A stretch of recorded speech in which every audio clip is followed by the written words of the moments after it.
Hey guys, it's Chris. For this video, I'm going to be doing a food review called McDonald's McFlurry. This is the snack size, by the way.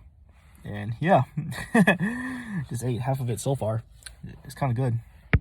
I paid $3.90 for this. And if you want to get the bigger size, it's called regular size. That'll be $3.99. But I think snack size is good enough. Because if you get the regular size, it's like bigger than this one, obviously. And yeah, quite great for a snack size, you know. But yep, halfway, guys.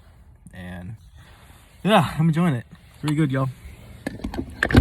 Woo! Tasting. We're good. So yep. Thank you guys for watching.